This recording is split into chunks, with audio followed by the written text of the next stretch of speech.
AM60s 07, welcome to the face-off. We have Mr. Man and Aquatic Meadowhawk. All right, gentlemen, welcome. Let's start this one off on a good foot. Mr. Man, sir, we've got a question of the day. What is your spirit animal? Tell me what it is. It's definitely the M60. You know, the aquatic M60, that's all it is. The native to what habitat, would you say? To Cliff, I think, right? I haven't heard of that species yet. No, to Lakeville. To Lakeville. Oh, my goodness. Throwing in Lakeville, dude. I mean, Shout out to Lakeville. You got to take it out on the lake there. Yeah. It's just a must-do. And then Meadowhawk, let's hear it. What is your... What's up?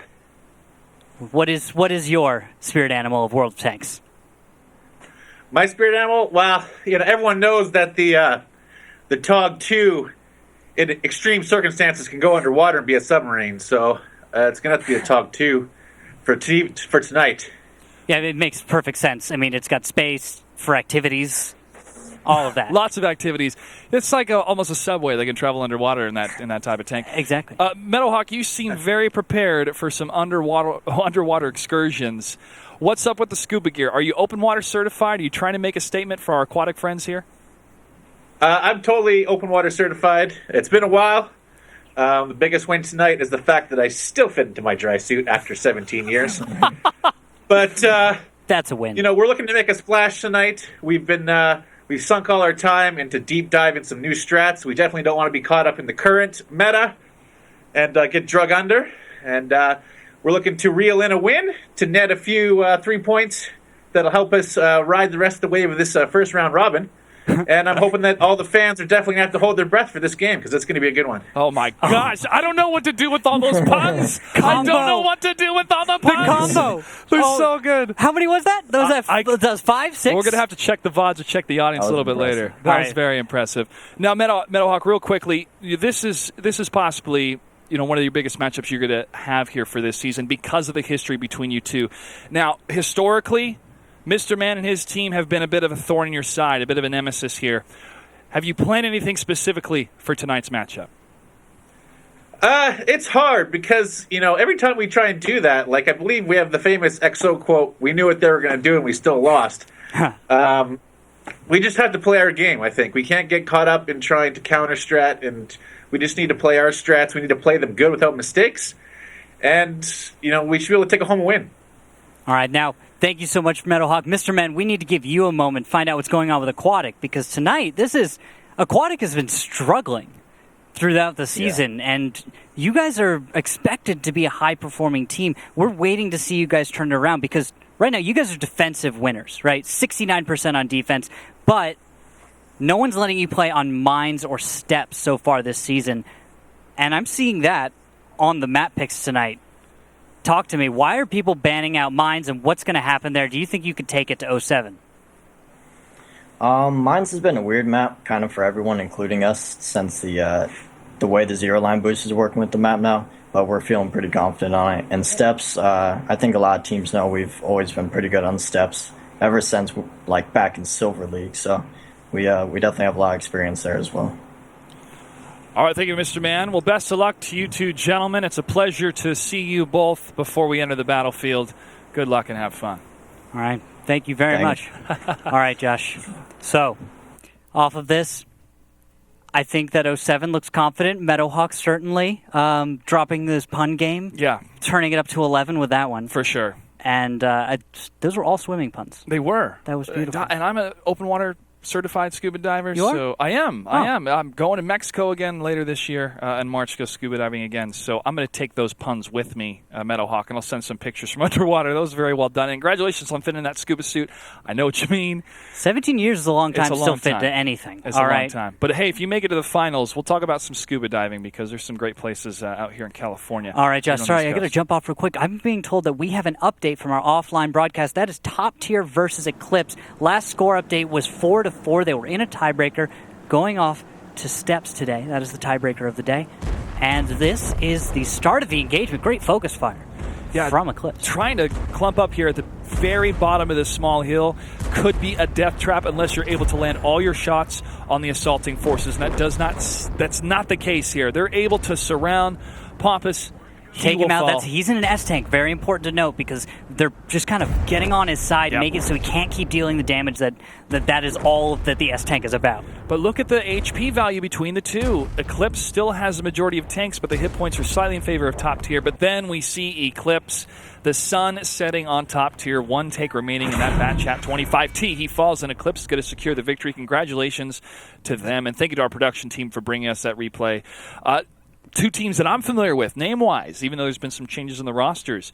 But I look forward to see how Top Tier and Eclipse is going to perform for the rest of the season. That has huge implications that we'll have to get into if it comes up later on. But Eclipse showing up today. Let's get back into talking about 07 versus Aquatic, though, because we have, I believe, the tank line, the map choices ready to go. So we'll take a look at those. And this is the point that I want to focus on. Look at map number 3. Oh, it's Mines, folks. Yes, exactly. So when you see Mines, this is a map that AM60s went 17-2 last season, according to our stats. Steps, Proc, Murrow, all maps that we'll watch out for. Both teams have performed rather well, but nothing is standing out to a huge margin. What I'm watching for in this series is this. We'll start out going to Steps. Back and forth should be a 1-1. Maybe nothing crazy. Defenders probably win. That's generally what happens on Steps. After that, we go to Proc. Proc is a map that I do want to say a little bit either way. Still want to say defenders win. Now, Mines. Mines, then, you assume you get there with a 2-2 scoreline.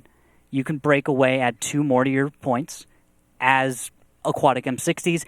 With that, you need 1 more win or go to the tiebreaker. That's it. Game over. Mine's always seemed to, at least in the past, to favor the one that was the most aggressive, or at least would take the risk of getting past that center hill and taking the fight to the enemy. However, the meta shift that we saw over a number of seasons started to favor a bit of the whoever's going to slip out first or is going to be exposed first is going to lose. So that's why I feel this map is so definitive, because of the 2 different strategies we're seeing from these teams based on your stats. The defensive side of Aquatic, I feel that they're going to have to change it up slightly and not overdo it when it comes to Mines based on if it's a 2-2 score. Yeah, they've got to play this game a little bit extra outside of simply in the battle. They need to play those head games. They need to try and throw their opponent off balance by throwing those strategies out and going the extra mile to try and, get into 07's head and understand how to play. And also, if you play super defensive, as soon as one of your defensive lines cracks, your tank's taking too much damage, or your scout's not getting the information he needs, that's when a team starts to panic because they're like, we don't know where to go because we're backed up against the wall. And you have to have that flexibility, and that's why if you balance out a little bit, slightly more in the defense, but get some offense out there, check your enemy, and then reposition yourself, that's the way that I think they're going to play out Mines. I could be completely wrong. Things have changed. I like that you throw that out there. That's very much what I would expect from 07 as well. 07's the very, they'll play defensively, but they're willing to get aggressive, right? And that's why they're getting the results. Aquatic M60s has been playing very defensively, and their successes have been on defense, proven by almost 70% wins on defense. So, and also I should note, 21% wins on attack. So they perform poorly on attack, very well on defense. So, yes, play defensively, right? And you do need to break out of that as Aquatic in order to get the wins on attack. For a team stats, though, they would look at the defensive numbers and go, hey, if it's getting us wins, it's getting us wins. And that's fine for today. But not only are you going to be facing the best of the best in North America in this league, you're going to be facing the best of the best when it comes to the world. And as we've seen in the past, America needs to get better to face the rest of the world. And they are. These teams are improving. But that's the type of meta they have to be thinking far ahead. Exactly. You got to be thinking about, yes, I can win here today. Will I win when I go to the Global Grand Finals? And that's a lot of pressure. It's a lot of pressure to put on these teams. Yeah, because these guys are fighting for $325,000 in the prize pool. That is a massive deal. Anyway, this is battle number 1. We're going to have to see how this one pans out, because if Aquatic can start off on a good foot, because they are on the defensive side, they should be able to win. If they can start off well, should be able to carry this one through. If they lose here, 07 could start running away with the whole match. Let's take a look at the tanks that are available over on the 07. You got the Kranvan, the Bat Chat 25 times 4. You have the 103B and the RU-251 classic tank making a comeback on the opposite side, the aquatic side, IS-7. Kranvagen. I'm still working on that one. Bat Chat 25T. Your 103B and the RU-251. One note I'd like to put out there to the audience. Last time I commentated World of Tanks, we were going off Tier 8s as the max tanks. So seeing these Tier 10s and these Tier 9s, I'm very excited to see the firepower that they bring here. You'll see the similarities, too. IS-7, just like an IS-3. just bigger, badder, stronger, a little meaner. Bat Chats are like 1390s, just bigger, badder, and meaner. Same thing across the line. But the S-Tank, something you're not used to seeing at all. That's going to be something that we're still trying to see how it plays out, because now, I like this, we're going to see a boost from Mr. Man, assisted by Veggie, and Bales from Aquatic AM60s on defense. They're going to put this S-Tank way up high in the backfield. And if he's going to make it, yes, he is. Shot fired from Morphic in the IS-7. Looks like just a test. Some test fire, see if it's going to land on anything, but not a whole lot of spotting happening yet. The Kranvagen, the Swedish tank that's being used by these teams now, is one of the new ones that I've been acclimating myself to, and I can't wait to see it in action here. A little bit of movement coming from both sides, both teams towards the northern section of the map, but no shots landed on either side yet. Now, I know you just a moment ago wanted to bring up that Kranvagen, so we've brought it up here for you. What's important to note is the turret. On the front of the turret, it is incredibly well sloped, you can see, and incredibly well armored. Yep. There's almost nothing in the game that's going to penetrate that turret. So what do? You stick it in a hull down. You make it so the only part of the tank visible is its hull. I'm familiar with hull downs. Oh, yeah. You're surprised. T-32 no cons. T-32 no cons, folks. Shots fired, still nothing landed between two teams here. This thing's like the T-32 in hull down times 100. Oh, my goodness. There's nothing you can do. Oh, my goodness. Like where you had to hope for a tiny cupola shot on the T-32 and you could find the right angles with the Kranvagen, no, it's not happening. If you're not going to penetrate, it's not happening. Here's a 103B tank destroyer, another Swedish piece of armor here in the matchup. Yeah, that's one you're going to have to definitely check out because its history is unique, and so is its design. It's got two drivers, one in the front, one in the back. Oh, wow. Yeah, very good at firing and then getting out of there. Brings a whole new definition to backseat driver. Ha! Getting his viewpoint. You missed those, didn't you, Randall? What? Welcome back, folks. Oh, it's good to be back. It's good to be back. Long range distance coming, man. No penetration shots so far. Firing just over those railroad tracks. And I'm going to be jumping over to the blue team, 07. We're going to follow what they're going for because right now, 07, it's all on them to try and move up, get into some kind of engagement, and force an action from Aquatic. Because right now, control goes pretty much to Aquatic. They can defend their own cap right now. They do need to get some tanks into position and deal actual damage. Because right now, you've got all 7 tanks of Aquatic completely and totally healthy. When it comes down to defending against any kind of cap pressure from 07, it's going to be easy. They're going to be able to respond no problem. They need to but what 07 needs to do is take down one of these tier 8s, find something, because otherwise it's not going to work out in a face-to-face fight. Everything's stacked against 07. Dark Ninja creeping closer and closer, trying to spot one of the players from 07 Gaming. No dice yet for either team, and no damage has been dealt. We're past the 7-minute mark, 6 minutes and 47 seconds left to go. The aggressors, the attackers, 07, will have to make a move here pretty soon to at least put some shots into Aquatic and penetrate their defensive position here on steps. And we're going to go ahead and take a listen in with 07, see what they're talking about, what their strategy is, how they're going to approach the situation. Ooh. If AM60s win tonight, we're going to be in second place with like a huge gap in between the next team. Yeah, but first round robin's not over even. Yeah, that's true. We want ties. We just want a bunch of ties. Yeah. You know, tiebreakers, I mean. Mm.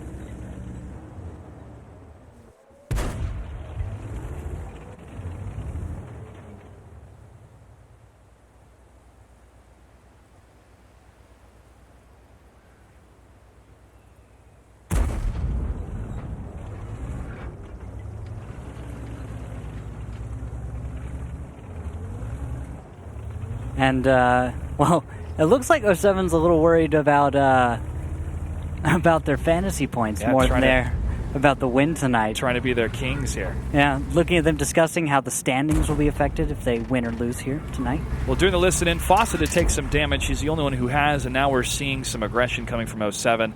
47% left on the flag cap. Aquatic's going to have to move in, land a couple shots, and either move back to keep the time running or make a decisive attack against a weaker position of 07 Gaming. I don't think they have found a weak position yet against this team. Not quite yet. They're searching for it. And down in the south, we have Bales squaring off against Warbender. And with Andipans actually way down to the southwest in support of that position. Now, 3 tanks moving. from Aquatic. If they can pinch on Warbender and get the kill quickly, it could pan out for them. If not, they could find themselves taking way more damage than they accounted for in order to just get one kill onto Warbender. And we see that damage coming out as Warbender's only down to a crucial bounce. Bale's not getting a hit that he needed.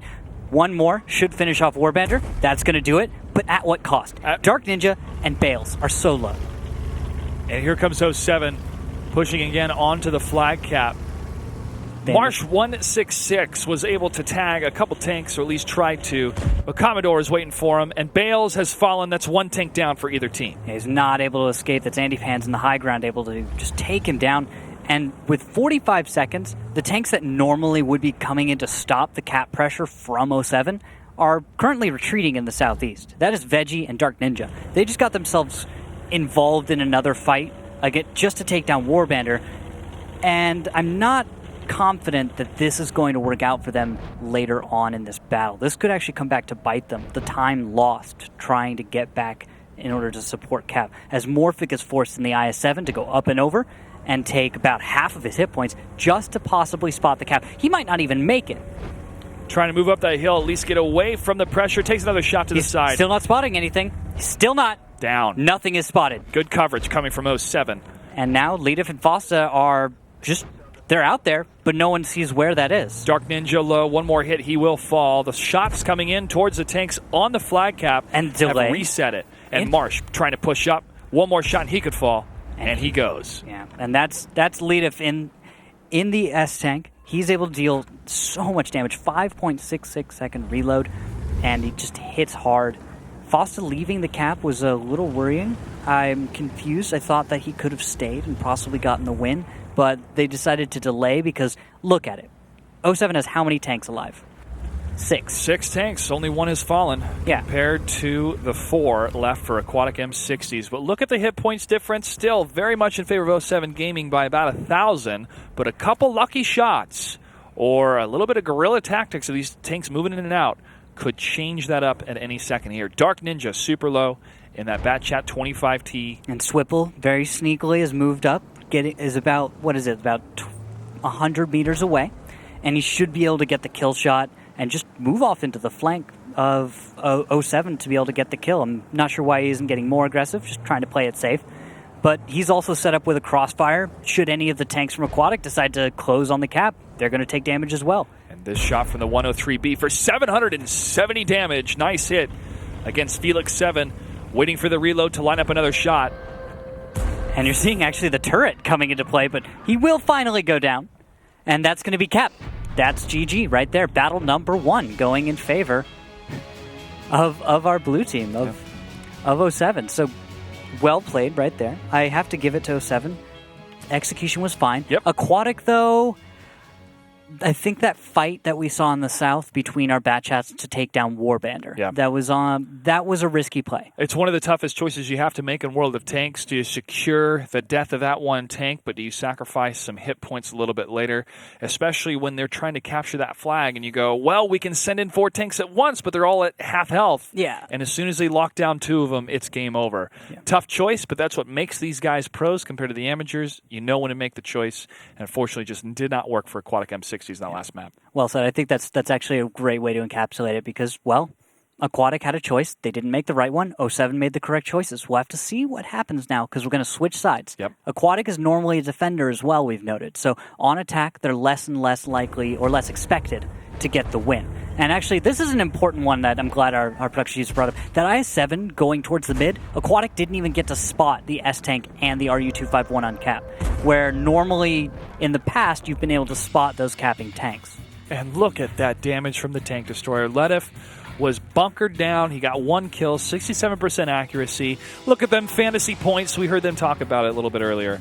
Oh, yeah, and I'm glad that we actually added fantasy points because you can see that. We'd see Fosta, 74, even though he only dealt 448. So he's sitting at 11 on the standings there. But he's still able to put up the points as the scout. Very important to note there. Yep. And so as we're switching sides, they're just getting the countdown done right now. We'll see how they plan out because Aquatic after that start it's not looking good for them. Right? No, but that's only the first map. And Okay. if they are able to communicate and figure out what went wrong, sure, pipe dream, pie in the sky type mentality. Yeah. The biggest thing is, in my opinion, catch them off guard. Catch them off guard in the first 2 minutes. Don't let them communicate and establish themselves on the map itself, especially on the defensive side. Yeah, throw a wrench into things. If you give your opponent the ability to set up as they like, they're going to do whatever they like. Yeah. If you don't, then things get interesting. Well, the tough part about steps, though, is it takes a while to get there. Yeah, that's kind of the problem. It's like 30 seconds just to get over there, to get close enough to even see them in the first place. Then you have to manage to actually get away and survive, support, and all the other intricacies that go along with it. So the Bat Chat 25T is the most used tank, at least in that last map. Yeah. Why do teams seem to favor that tank in particular for this type of map? Mobility, it's a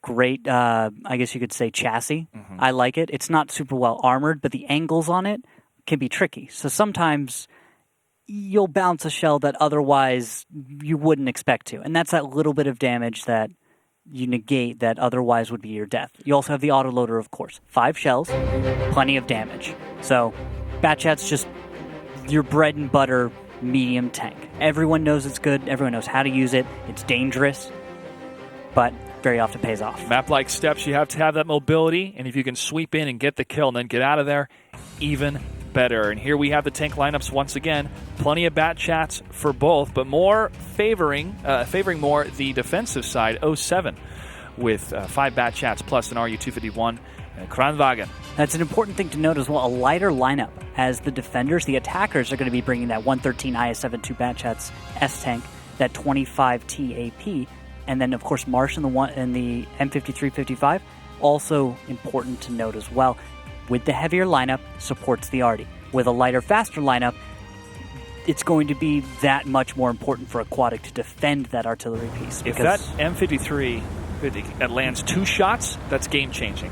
Yes. Game-changing. If he lands one direct hit at all against a lineup like this, he should do fairly well. Any of those Bat Chats take one, 400 or 500, splash, actually. Even if it lands near them, it should be worth it. First movement coming from Aquatic. And this is what you were talking about. 07 understands what's up. They're already starting the attack. As you can see, that Wolfpack on its way right up the highway to the danger zone. Time to show up and blow up. And will they stop is the question. Because stopping just at the bottom of the hill, and Aquatic M60s is not overcommitting. Smart play from both, but it's going to be that first shot and that first penetration, the first amount of damage. Onto the flag cap. We'll have to see March 166 if they're going to be able a couple tanks, or at least try to. Commodore is waiting for him, and Bales has fallen. That's give one it a moment. down for We'll see him move out into their positions. Handy Pan's going far north, and then Fosta as well, far to the southwest, already leading his team very, very far ahead. Are currently retreating in the I want to see southeast. what's going on there. They just got themselves. Fosta is now forward in a position, spotting passively. 113 just at the base, waiting for any target to pop up. 07 with the spread. Look at the spread, though. It looks like they're going to try to flanking maneuver as long as it's not and Marsh is spotted. spotted. The Arty is out in the open. One more hit, and he will go down. He's forced to get into cover. And a hit on Morphic. They came all the way from Andipans, and Fosta tries to land another one, but some return fire coming from Aquatic. Aquatic now recognizes the defensive position they're forced in once again, and if 07 can create not only a distraction from the south, but a couple shots from the north, Aquatic M60 is going to have to connect, move in all together, leaving the 2 and 1 spot completely defensible. Yeah, I know what you're talking about. They need a decisive move. They need to get somewhere, do something against 07's position, because given time, I think 07 will probably be able to execute. But a lack of aggression will probably work against 07. I'm saying if 07 doesn't get aggressive soon, they won't be able to get the damage that they need, because guess what? You're up against heavier tanks. Yep. If they're allowed to play a hull down, if they're allowed to get into a solid defensive position, yeah, that's going to work out for the heavy tanks. Heavier tanks for the attackers, but look at the HP advantage for 07. A couple of those shots landed a little bit earlier, and that will change up any team's strategy when they arrive to steps for the first time. Second battle between the two. Felix now moving closer to the north and swinging around. Yeah, we'll have to see how that one pans out. Now, let's take a step back and look at how this has gone so far. 07 opened up with an incredibly aggressive move, right? Right up into the middle. They got spotted, though. So give a little nod to Aquatics. Yep. The scouting for them, good enough. They were able to tell what their opponent was going for, and they were able to do something about that. They were able to deal with it.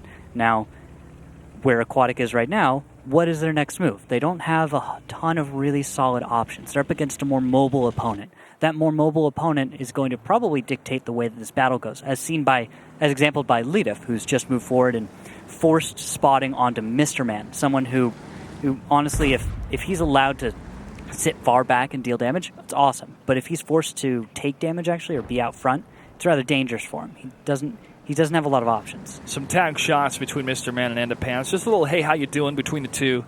But no decisive engagement from either team yet. Past the 6-minute mark. Again, the spread from 07 Gaming, if you're wondering why they're so spread out, they have the mobility advantage compared to the more bunkered down heavy tanks from Aquatic M60s. Yeah, but finally Aquatic is able to get out of the southwest. Looks like they're slowly making their way over to the northeast if they can. However dangerous that is, because, well, once you're off in the north, you've boxed yourself in. Your opponent knows all of the positions that you can play. They play them on their own. Movement on the north. Coming from the Bat Chats, Dark Ninja, and Veggie, and Felix in the I-7. They see Commodore.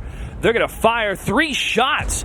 Over 1,000, 1393 damage. One more hit, he will fall, and they're going to back up before they take any more damage. Smart play coming from Aquatic, but they do not want to overexert themselves. Veggie is hit. He can't get the repair, and he falls. And remember, that is the Batchat 25T AP.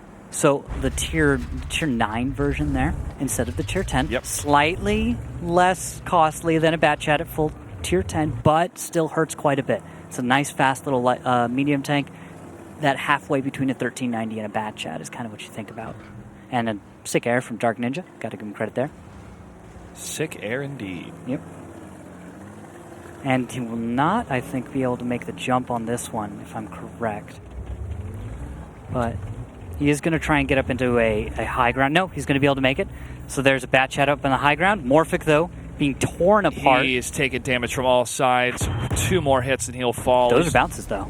It's 2 of them. One good one, he'll go down, but he's going to fall back. And that 113, that shot went just over. You have 113 strong armor able to save him for now. But whether or not he's going to be able to keep this one up is the big question, because 07, like you mentioned before on hit points, they're still up on hit points, even though they've got the lighter, faster lineup. But Aquatic has really dropped the ball on keeping some of their tanks alive. They lost Marsh, 166. They didn't need to lose that. That was their artillery piece. And then they lost their scout. So it's a rough place for them because they're down on numbers of tanks, down on hit points, position as well. Down on numbers, down on hit points, down on time. Less than 4 minutes. For 07 to continue to defend, or for Aquatic M60s to either get on one of the flag caps, which it looks like flag cap number 2 they're heading towards. It's a viable choice. Yep. They could go for this. At the same time, you have Dark Ninja in the far north. They've left him behind as, I guess maybe you could call him flank fire.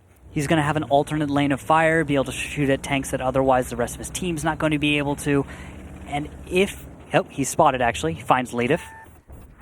Here's the engagement. They know the tanks are on the flag cap now. This is dangerous, though. If Dark Ninja isn't careful, he will end up finding himself taking fire from not 1, not 2, but maybe even 3 or 4 tanks.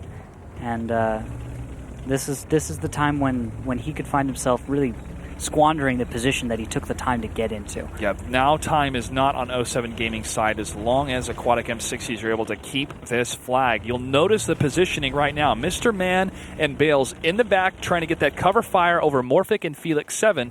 They're 2 tanks that have taken a lot of damage. If they do fall, maybe it'll pull 07 out into the open to land a couple long-range shots. And Foss is trying to turn that corner to get some scout information along with rocks. And there's a beautiful shot from Morphic that does over 360 damage. Yep, and then the follow-up, Mr. Man, able to get it in the S-Tank. Now, this is where we're going to see the S-Tank shine as the engagement has begun. Batchats are moving in. You see Mr. Man focusing on Warbander, deciding what target shall I choose?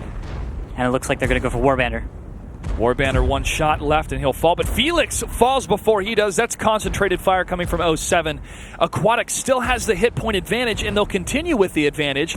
07 almost loses another tank, but Rox is able to get the secured kill against Dark Ninja. It's 3 against 2. Hit point advantage still in favor of Aquatic, but the DPS in favor of 07. They have to land the shots.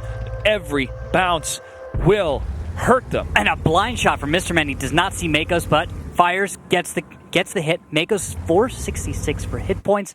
So from that fight, the only thing that salvaged it for Aquatic is that they had Bales not taking a lot of damage, and Mr. Man in the S-Tank able to deal plenty, getting not 1, 2 kills, and then 2 shells connected into tanks. It's time to get off that struggle bus, show up, and blow up for Aquatic M60s. They're getting on the flag cap, and 07 has 3 tanks over there too. However, the armor, the hit point advantage, it's the mobility versus the stoic tanks on the flag. I don't want to burst your bubble, though. Sorry, I almost called you Rockstar. Oh, it's all good. Clutch. I'll take it as a compliment. All right. Fair enough. Here's the problem. With 1 minute and 11 seconds left, and with 30 seconds on the cap, and 1 reset, you don't have to send every tank from your team as the defender to reset the cap. So 07 should be able to win this unless they make a huge mistake. So they have every reason to win. They're going to use all 3 tanks, but they can just run away if things get rough. Mr. Man trying to line up the shot against Andapants. As soon as Andapants reveals himself, he's going to take the shot. He may take a hit for the reset, and they're going to have to destroy the tanks. He does take a hit from the other side. He is not locked in for the shot. However, he does get it, and he hits his own teammate from behind. Bales trying to move up to secure a tank destruction, and unfortunately, that's going to be Mr. Man falling in. Bales is the last tank left alive. Marcos and Andapants have the shots. 1 miss from Andapants. 1 more long-range hit against Bales from Makos, and that's going to be another victory for 07 Gaming. Only with 694 hit points to spare, the mobility wins out against the Stoic defenders. Yeah, I got to give it to them right there. 07 played it cool, calm, collected. They understood where their advantages were and didn't squander them. I liked the way that they reset cap. They decided, okay, we have to reset this. Yes, we're going to lose out, but the game's time now. It's all about the time. We're going to be able to delay this one way or another. If you have 3 bat chats up against 2 tanks, they can only look so many directions. And of course, the cap point itself is in a nice little defilade. So you put yourself in a bowl. You're practically just fish in a barrel is almost too close to reality in this one. Well, I think that would fit just fine for 07 and Aquatic, Aquatic M60s. Yep. Yeah, it works out. But got to give it to him. Aquatic played this rather well. I have to give him credit. The S-Tank performed admirably, and in every other respect, you did have solid tactical play. You just had much stronger responses from 07. They just played better on every front. Now, we were talking a little bit earlier about the decisions that are made, and we were noticing that offensive posture that Aquatic M60s put on flag cap number 2. They had their lower HP tanks on the flag closer to the enemy, and their tanks with higher hit points were up above. Absolutely. Taking a look at the stats, let's see how the performance measured out between the 2 teams. Andapants up top with that Batshot 25T. Beautiful damage over 3K. Yeah, and then following that, the S-Tank, we got to see him shine later in the game. Mr. Man dealing 3,400. That's 3 kills, 85% accuracy. Got to give it to him. Mr. Man's someone to always follow, especially on Fantasy. Now, Leadif's a major performer for his team, putting up 86 points for Fantasy with only 1,000 damage. He played the scout role that battle. It's where you'll see if those Fantasy points spike. That's a tell of who was maybe the scout or who maybe did put cap pressure on, something that wasn't just damage. Yep, information is so key in World of Tanks, especially how fast many of these tanks can be. After the 5-minute mark, when you're trying to cap a flag, they move pretty quick. Oh, yeah. So watching out for this one, we're moving on now Proc. So okay. Pro Rovka, another open map, place we'll see S-Tank, a place that we'll see, again, more Batchats, maybe a Kronwagen. We might see IS-7s coming out. And do you remember back in the day when we would see the train tracks? Oh, I remember. The West Side Story, East Side Story, to see them split.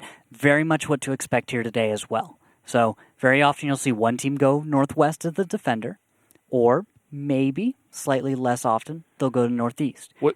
With the usage of these tank destroyers, though, as we saw in the previous match, have we been seeing any hill play coming out of Pro Horovka? You're asking about like the way that they'll switch it up over there. Old school way. So a little bit less on the hill play. The hill seems to be too far out of the focus points of the map now to play as much of a role. However, you wouldn't be wrong to say that you could see it up there. We've seen more often like a grill, but the S-Tank, maybe.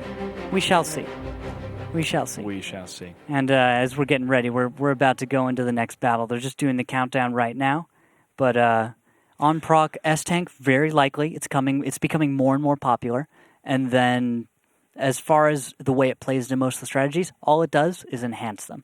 This feels like riding a bike. Like, yeah. It's not even missing a beat. I'm looking at you going like, wow, we've had conversations like this for years. Yeah. It's almost been, I think it's been at least a year and a half since the more I've it changes, there's so many things that just stay the same. I think that's life, folks. That's a good life lesson here. And we're just about ready to jump into Prohorovka, one of my favorite maps in World of Tanks. We've seen many a battle, not only in the North American side, but from our international teams. We've seen some serious matchups here. I look forward to what these two teams are going to bring. In the lead, we still have 07 Gaming. What's their lineup, Randall? All right, from Aquatic M60s, we have an IS-7 Kronwagen, 2 Batchats, 2 S-Tanks, not just 1, 2, and an RU-251. From 07, we're going to be having that IS-7 Kronwagen, 3 Batchats, a Grill 15. Grill! It's super hard, hits hard. And then Fosta playing a 1390. So you are going to see a little bit of that traditional scout play from a 1390. We'll see how Fosta makes his opening run. That Grill 15 German tank destroyer. Oh, yeah. Looking forward to see how it's going to perform on this classic map in World of Tanks. All right, so opening scout runs. Morphic spots Fosta, same back and forth. So both scouts needing to back off or else risk taking quite a bit of damage. It's very dangerous to keep your scout run going like Fosta is, especially after you've been spotted the first time. That S-Tank could just sink one perfect shell, and Fosta might be in a tough place for the rest of the battle. I do notice that he's got himself set up for Super Scout. Yeah. Coated optics and binoculars and a camo net. So he's going to go find a bush somewhere, and he's going to go chill out for a bit. Makos has found a little hiding place himself, and he's landed a couple hits against Felix 7. Another one. Felix is hurting. He's got to get out of there. Wow. He's one shot away from falling. Can they get him? He falls back behind the bushes, and it looks like no dice from 07 Gaming for getting the first kill, but that's going to be a significant advantage for the team that's in the lead. Oh, yeah, this is huge. The Kronwagen, usually you depend on it to succeed in hold-down, but I got to give to 07. They understood.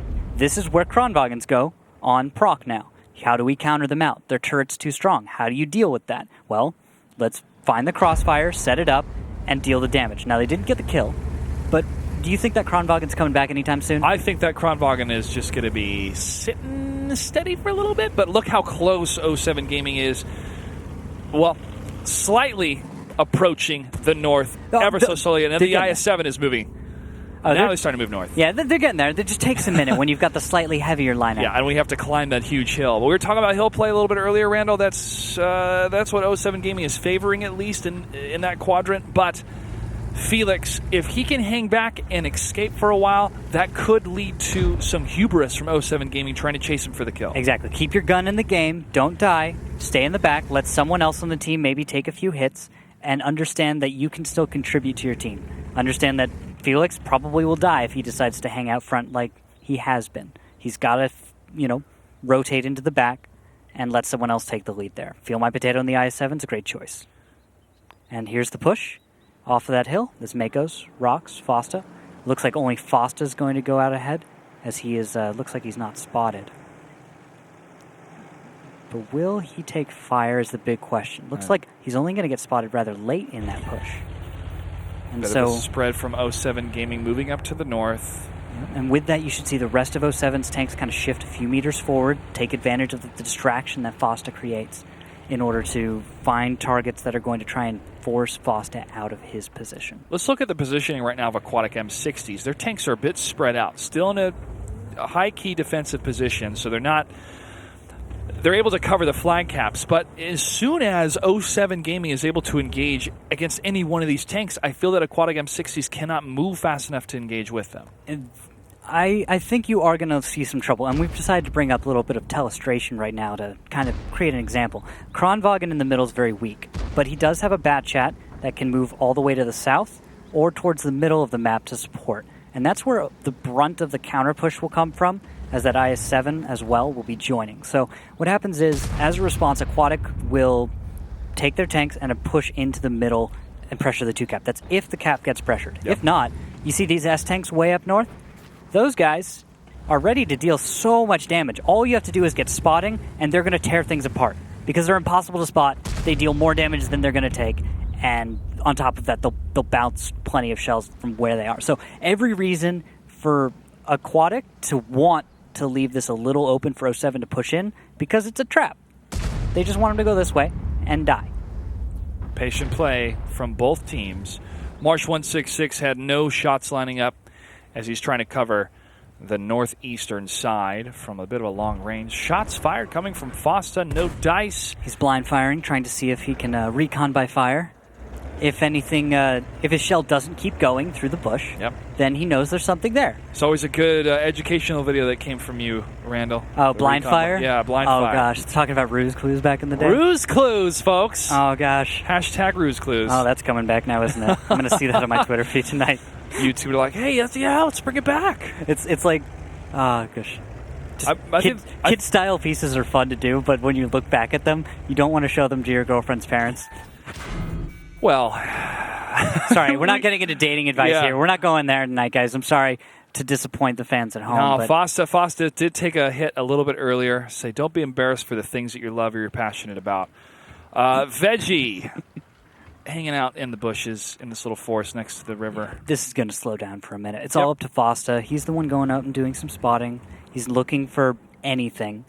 And as you can see, we're currently watching the POV of Fosta. It's a newer feature that's come in. I love it. I love the HUD. I love the white reticle. Yeah, it really stands out, doesn't it? Yep. And also, we recently got the outlines in again, so you can actually see, when we're aiming through bushes. Now, here's some part of the engagement. There's some action. Here we go. Felix not in the fight, but somebody else is. It's Morphic, and he falls. Makos takes a little bit of a hit on the side, but he's going to back up. And he is going to take about 635 just to get that kill. Probably worth it, though, as there's no one who's going to be able to make him pay for that. And that's going to be a major scout down for Aquatic M60. So they had that RU-251 there just to kind of spot what was going on in the area so that the S-Tanks could play their game. Because the S-Tanks, their job is to deal tons and tons of damage. The RU's job is to get the spotting so that the S-Tanks can deal tons of damage. Oh! My goodness, 103B is gone. And so, with that, Mr. Man's got himself another kill, and Fosta's done. So now we've got the hit squad, Makos, Rocks. They're looking for Veggie, the other S-Tank.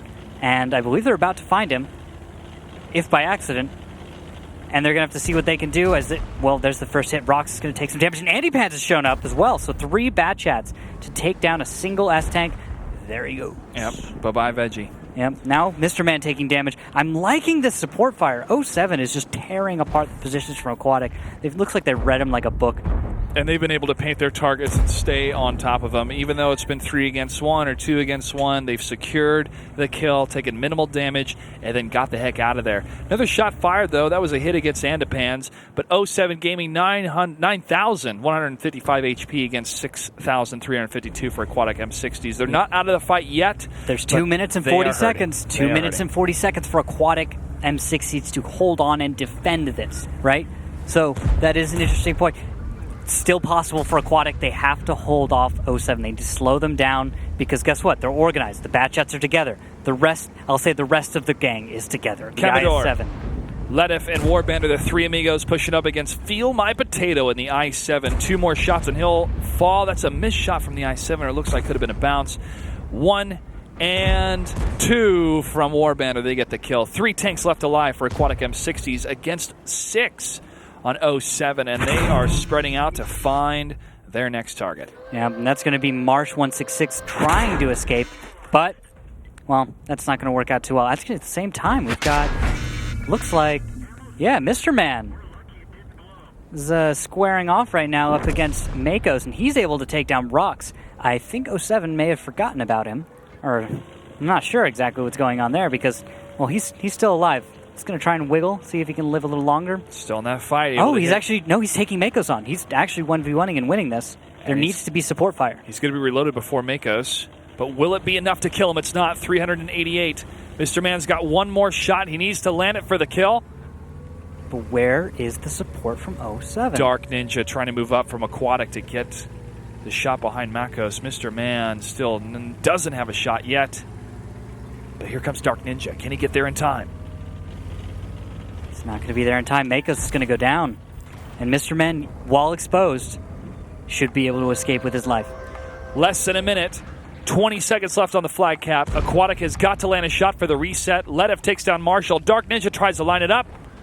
He fires for 354. That's a reset. 30 seconds put back on the clock. If a little bit more delay can come in here, that could be victory. Aquatic has a chance to hold on to this. It's getting thinner and thinner by the second. Dark Ninja, instead of trying to fire from far away, he tries to push in but gets killed by Commodore. That's 15 seconds left on the clock. Mr. Man has to get at least one reset. He's too far away. It looks like he's decided to give up, actually, at this point. It's over for him. He knows he can't make it in time. Trying to save that silver. Ooh, shot fire from Andipans. Doesn't land. Mr. Man fires back. Andipans, will he be able to even get the kill shot? He does, just as Cap finishes. Dang. Double whammy. 07 just rubbing it in at that point. That's going to be a win on Proc. Battle number 3 for them. All right, well done, 07. But we've seen this before, folks. We've seen 07 be in the lead, and then Aquatic M60s come back in the tiebreaker and get the victory. So don't count them out yet. Anything is still possible here as we stay on Prohorovka, switching sides now. Yeah, this is a chance for Aquatic. They can come back. This is their chance on, it looks like, on attack. So what we saw on steps, I think, I'll return to that. What I saw on steps on attack from Aquatic was respectable. I liked where it was going. I liked what I saw. It was everything that we want to see from Aquatic. Yep. 07 has been playing this just solid. I have to say that. Like, there's nothing wrong with the plays that they're making. There's maybe some notes about leaving those S-tanks alive up in the Northeast. Mr. Man able to deal, how much damage was it last battle? Way too much. A lot. It was 3,600, actually, to be exact. So, yes, goodness. Mr. Man led the way in that battle. 07 let him live a little longer than he should have. That gave Aquatic a chance in the battle, and they weren't able to pull it through. 07 is just playing this correct. Everything about their play looks like this is the 07 we want to see. However, Aquatic is just not meeting them halfway. No, they're not. But Aquatic M60 have taken a timeout. Good time to do it when you're down 0-3. Actually, good note right there. That is a timeout called by Aquatic. They get 1 extra minute between battles. If you call a timeout, it says you can take a break, take a breather. That's the extra time that you have allotted. You get 1 of those per match, and that's a best of 9. And of course, Aquatic's known for going to all 9 in a best of 9. This is their thing. They go to tiebreakers. It's what they do. Well, that's what they want. I mean, they want the fantasy points. Oh, yeah. You got to get those fantasy points. Actually, last season, I think Aquatic players were almost of the 10 players on the roster, I think like 7 of them were the top 15 because of fantasy points. So that's how often they went. There was almost no one competing with them for fantasy points. I have to harken back to that age-old question, Randall. When we first started commentating World of Tanks and the changes that happened with Artie, with SPGs, and now we saw the inclusion of an SPG in this matchup, is it still considered playing on the back foot whenever you bring an SPG to the table? Yes. Okay. Very often, yes. There are maps like Mines where you can get away with that. A Lorraine is my favorite map. Mines. I still love it too, dude. So Mines is always great. And it's better now. That's all it is. Mines is just made better. So Artie has some viability. The question is, it's RNG a little bit. It is RNG, It has a variance in there. I'm not saying anything about RNG there. I'm just saying when you bring an artillery tank, you know there will be variance in performance. It doesn't matter how good your RD player is or how organized your team. Even with 10 minutes in a battle, there's a chance that you'll just miss a shell that you need to land. Yeah. And if that happens, that can be the difference between victory and defeat. Well, a lot of tank players that watch this program and go, I would never bring an Artie. Why does everybody, well, not everybody, but why do people bring an Artie? There is a strategy for it. Yeah. There is a strategy for it. It takes a little bit more intense scouting and maybe a little bit more luck. But as soon as you land that shot, and if you're lucky enough to do a significant amount of damage, that can destroy the morale of the enemy so quickly. And even if you're down and you're able to land that shot, then get a victory, they go, okay, this isn't going to happen a second time, but it could. So no, that's it. That's the game changer. Yeah. Artie is all about that. You're trying to just get that one hit here or there that changes everything. Because if you hit a position with an artillery tank, which is, I guess you can call a force multiplier, which is a tank that can help one flank and then the other. TDs, tank destroyers, do this in one way, but not nearly as flexibly as an artillery piece. And so, if it pays off, it's great. If it doesn't, very often you've just lost out on a crucial tank that could have been doing something else more useful. Well, we have one team inching closer and closer to a revenge match victory.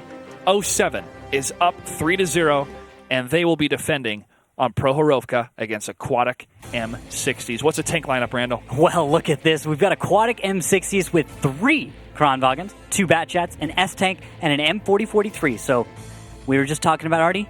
Let's take a little masterclass in just a moment with those. 07 is going to take 2 IS-7s, not 1, 4 Batchats, and an RU-251. So both lineups right now, this says aggressive from 07. But I agree. From Aquatic M60s, that could actually just be as defensive as possible, but also they're on attack. They are on attack. That aggression, however, could play to their favor if that's the card that 07 Gaming is going to play. However, again, recognizes the advantage of the defenders. All they have to do is hold out for 10 minutes and they'll get the score victory. Aquatic M60s have to either destroy the enemy or capture a flag. Exactly. Now, we do have the S-Tank from Mr. Man watching the middle. Looks like he goes for a shot. Hits Fosta for the opening counter scout. That's something I don't see anymore. You do not see that, where people just actually line up, wait for the scout run in the beginning of the battle. Get the shot, deal some damage. That just, the level to which that doesn't happen, that seeing it now is it brings me back. It's nice to see, but you end up wondering, wait, why don't we see that more often? Fosta knows he's an old school scout. Yep. This is something that he's gotten used to not having to worry about. No one ever tries to counter out your scout runs. It's an old route, sir, but it checks out. I was just about to board him. All right. We have Aquatic M60s with a bit of a spread toward the south of the map. They, again, are on the attack. It's up to them to push through, destroy their enemy, or capture the flag. 07 knows this. They're hanging back, even though Fossa took that hit earlier. It's a bit of the waiting game until we're able to find out if Aquatic M60s will push forward, try to find that scout tank once again to get the kill, or will 07 use that scout to see them coming and just wipe out the attackers wave by wave. It's a bit of a game of patience here at the beginning. But we'll see what Aquatic has in store for us as we listen in to their comms. Oh, that seems far more reasonable to me than... Okay, well, Marsh, how about you get in the bowl? I would bring Dende over here too, but... Well, Dende, play more like... I think they have someone here. Oh, gosh. Are you getting lit, Dark? No, I'm not. I'm going into the bowl. Maybe really careful, Marsh. I mean, I could go down 0 line.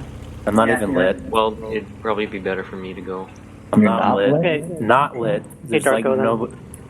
Okay, be careful. I just don't want to overextend on two sides. I'm okay. I poked here and got lit, so they're playing, and no shots taken.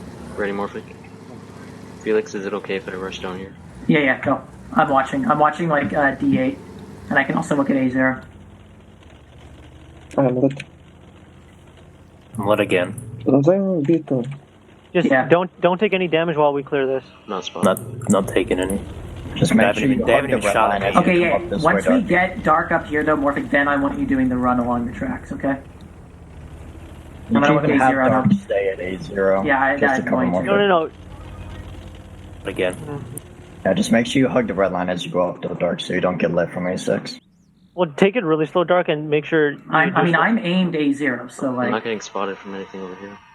Well, that's at the edge of my D range now. Yeah, it's right at the edge. About to spot A0. Yeah, okay. Okay, there's definitely like an RU somewhere in the bushes here, or bat chat. If there's nothing A0, Morphic, instantly go. There's nothing. Okay, go. I'm going to start looking 6-1. It seems like, I think they're all big turtling up in the B1. Yeah, well, we need to check to make sure they're not here. Just clear it section by section. We got time. Because if they have nothing in here, we can literally heads up. I'm going to clear A6 and then I'm going to run the tracks along the 6 line to like the RU. Yeah. Okay. I don't think he's there anymore. I think if they have anything, it'll be like heavy tanks, like back here. Looking A6 more.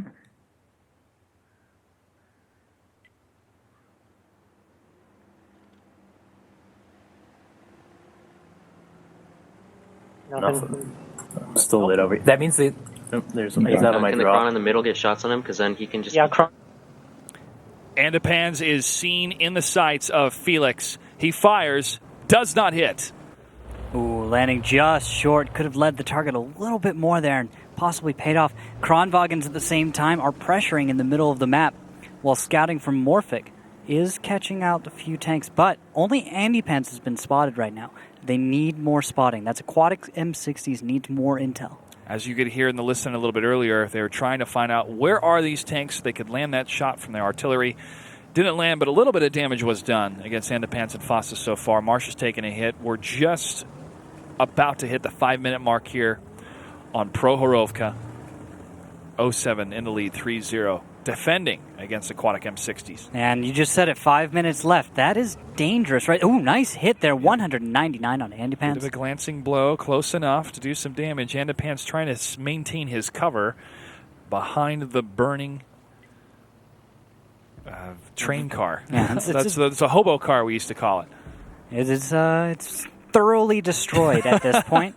Andy Pans is pinned in this position. He knows that Feel My Potato, also known as Dendy, by the way. You mentioned that. We mentioned on comms. That's his other name. He just goes by Feel My Potato here.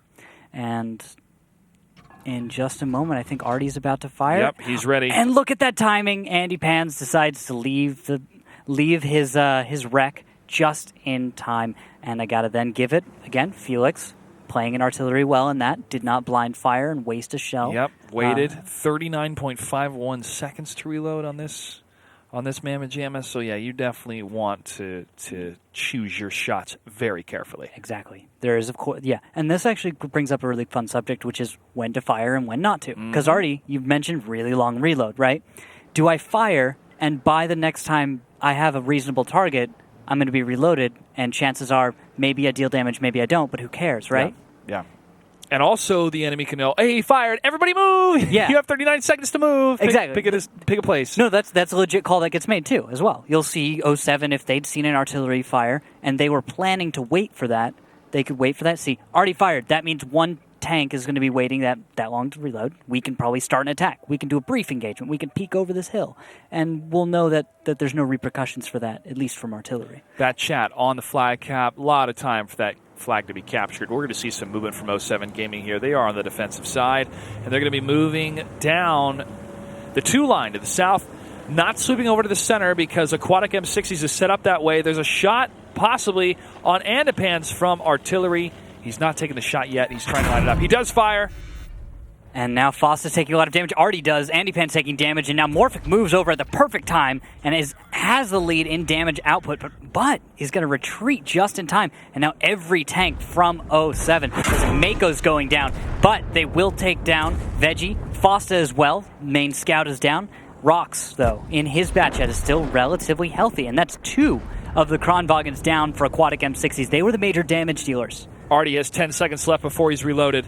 The damage dealt against 07 is extravagant.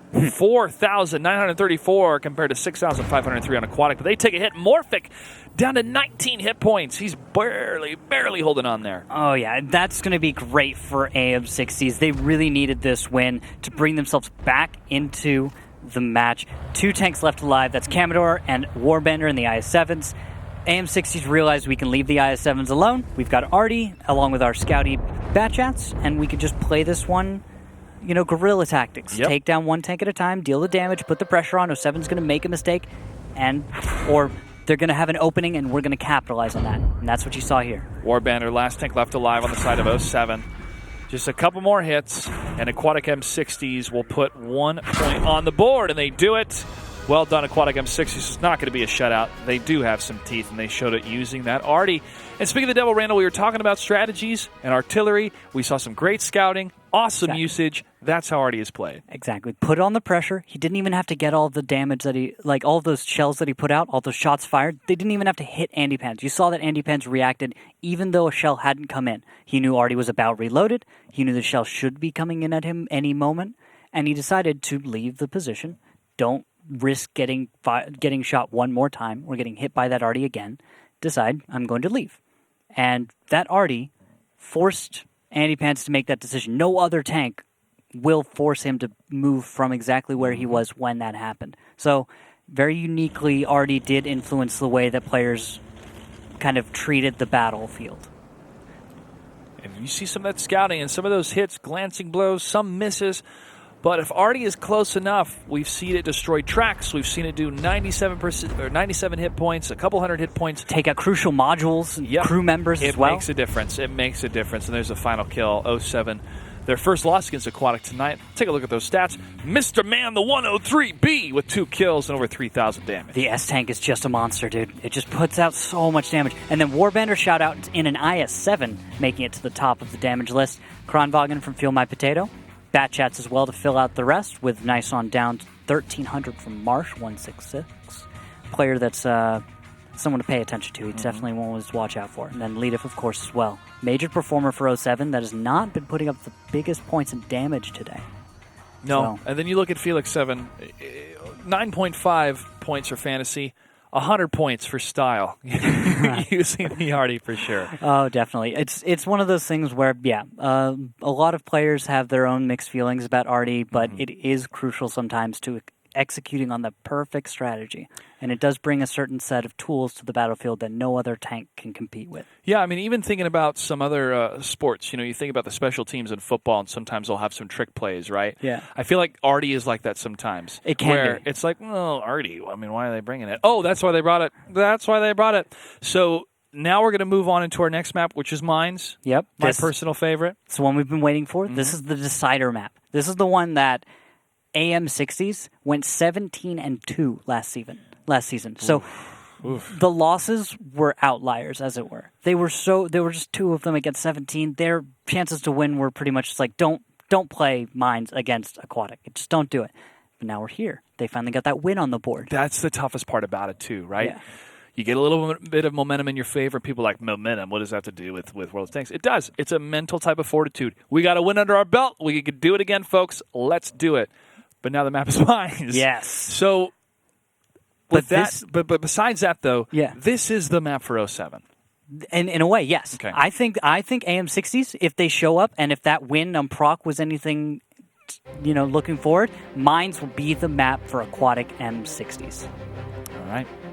Mines, a beautiful map, not only to look at, but also to win on. You have that center hill that is the top contentious point for a variety of players and teams, but it depends on the tank lineup. Randall, what do we have? And for that, we have Aquatic M60s with a 113, 3 Bat Chats, a TVP 5051, Bat Chat 25 TAP, an M55, at 5355, and then on 07, Kronwagen, 2 of them, 2 Bat Chats, 2 grills. And 2 grills? And 2 M4043s. 2 Arties? Yeah. What is happening? I've been gone for a year and a half, and everything has changed, Randall. Well, it has in many, many ways. But things have stayed the same as well. In many, many ways as well. So that 113 just performs in such a similar way to the traditional Russian tank. And it's just a hard, well-armored tank with side skirts. If you put it in the right position, it's going to bounce a lot of shells. That's that TVP? That 113 that you see from Morphic on the screen right now. So the TVP, can you give me a brief rundown? What is the strength of the TVP? What role does it fare? So the TVP is going to be a tank that plays much like the T69 that you're used to. It fires very quickly, 4 shells, and they don't deal quite as much damage as, for example, a Bat Chat.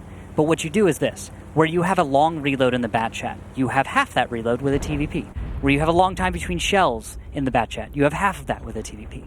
TVP is like the fast, light version of that. Like, where you can have the note of a phone, like that big version that you're supposed to have like a pen. Mm-hmm. This is the sleek, tiny little version of that. Got to have a pen and big enough jean pockets for that phone. Yes.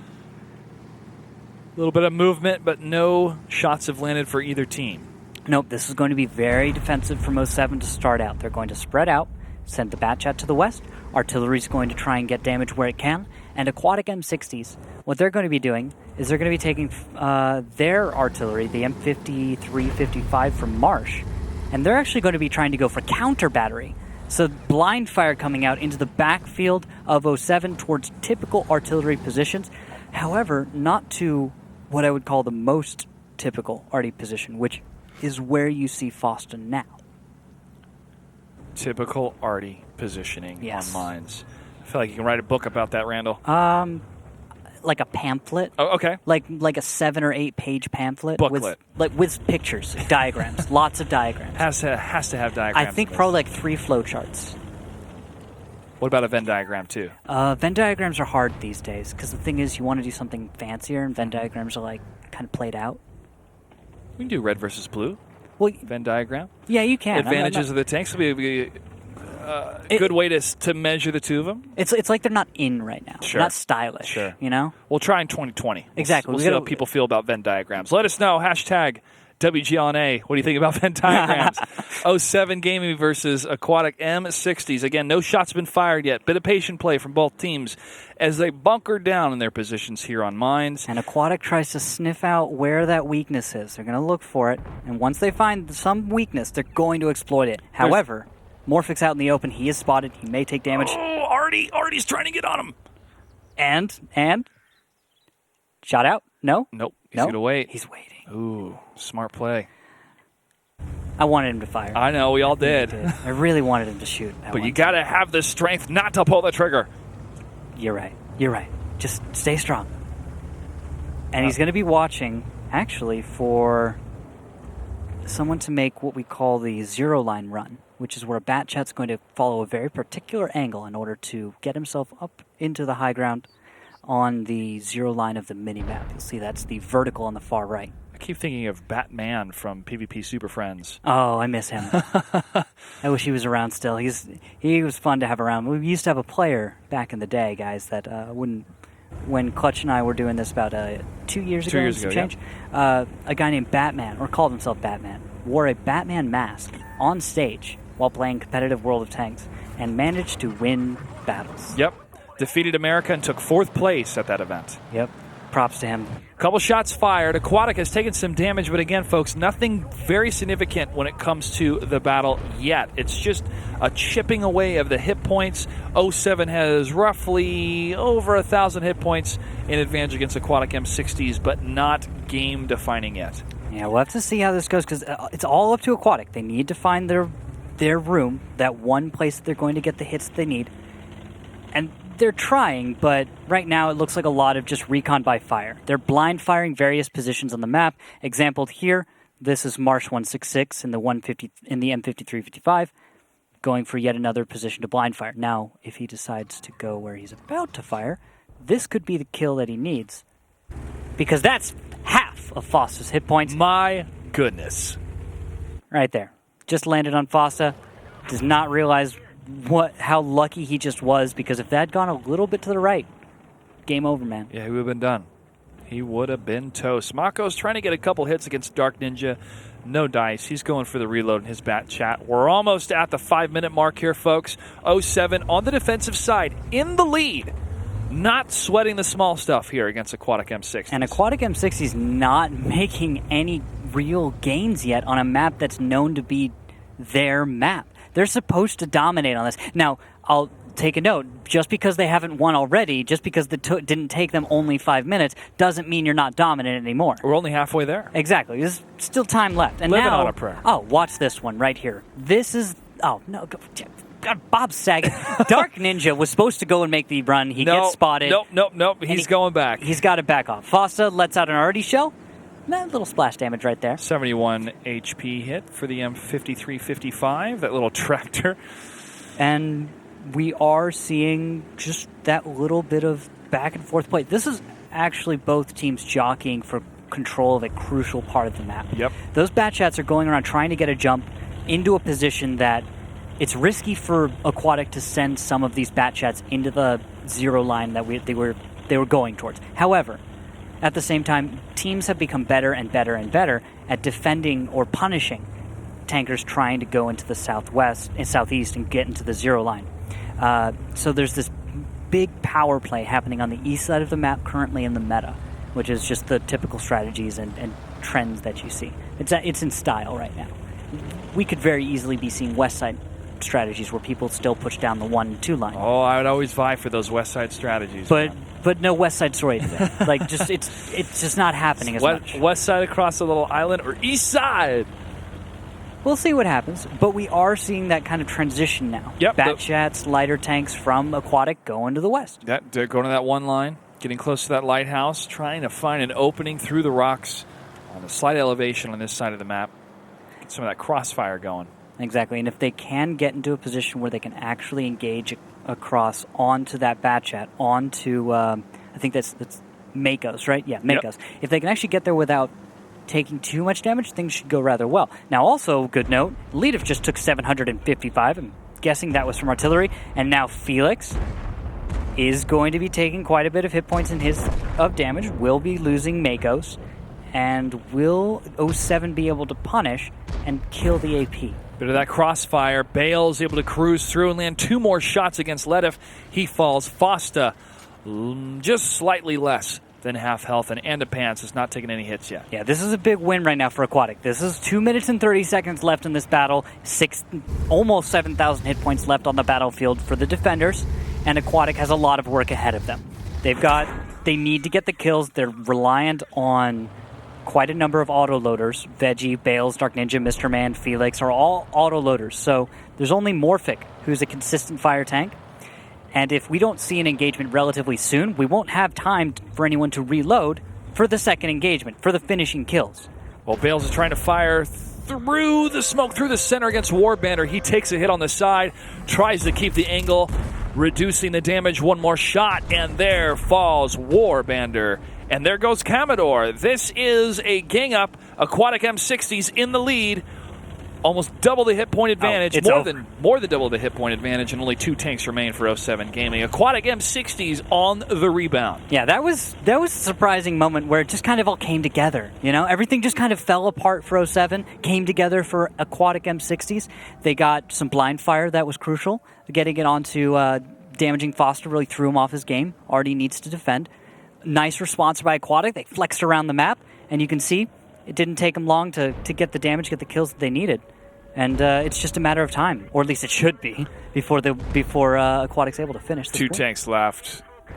1 tank left. No tanks left. That's another victory for Aquatic M60s, folks. We talked about a potential comeback. We've seen it before. It could happen again, but 07 is still in the lead on mines as we're going to move into the next battle. And it's now 3-2, which means Aquatic, they get one more win. If they win both battles on Muravanka, the next map after this one, then we have a chance. However, this is against 07. If 07 can stay tight, if they can stay focused, it's all about that. That's what's going to bring this one back. Because, yes, we were talking about it before. Aquatic M60s is just good at mines. They're solid on this map. They know how to play it, and you just saw proof. In a moment, it looked like 07 had the lead. They were going to be just fine, hold on to this as a defender. But no, Aquatic decides just the last 2 minutes, we'll strike, clean this one up. Mr. Man, over 2,600 damage dealt, 2 kills, 100% accuracy, folks. Take a look at that. That's 100%. Nicely played. Very hard to get that in a Batchat because you're just, if you've ever seen the reticle played with it, it's a huge reticle, like playing a 1390, any other just scouty autoloader tank. It just every time you press a mouse button, please hit. Yeah, you're hoping about as much as you're trying to make the shot land. Yeah, just what happens. And Mr. Man played that appropriately. Good job on him for getting 100%. I want to jump on something that you mentioned earlier when that match was wrapping up about just the little parts and pieces that came together. It's like cooking your favorite meal, right? Just need a little dash of pepper, maybe a little bit of Cajun, and if it's salmon, you dash a little bit at the beginning, then when it comes out, you dash the rest of it. It's all... And it all comes together. It all comes together in the end. It takes patience. It takes patience. People are like, are you really using cooking to make your point? No, it's a great example. I love it. The thing with World of Tanks is you could have the advantage for so long, but as soon as you start moving out of your cover or acting cocky, you're going to get punished like that. And that's where we've seen teams come back because of it. I feel that slip up just once. You slip up just once. So I feel 07 is going to maybe not use a timeout now, but think, okay, guys, we've been in this position before. We can't let it happen again. What do we need to do differently, not just on mines, but then also on the next map, which is going to be Muravanka. Exactly. So Muravanka, the magical forest after this one, another rather open map where it's kind of a bunch of houses, no large buildings, no city squares. You're just in the open. Mines again. This is going to be one more Batchat play, more scouts, more arties. So it's going to be more of the same in many, many ways. Whether or not Aquatic M60s can play the long game is not a question. It is a question of whether 07 is going to fall apart later in the match because we heard at the beginning they expect to go to a tiebreaker or to a long series. They went into this match knowing that Aquatic would not be a pushover. So let yourselves take a loss here or there. Say, yeah, it's Aquatic. That's supposed to happen. This is Mines, right? Don't let that go too far, right? Yeah. Don't let Aquatic start walking away with this one when you think that all they've done is bruise you.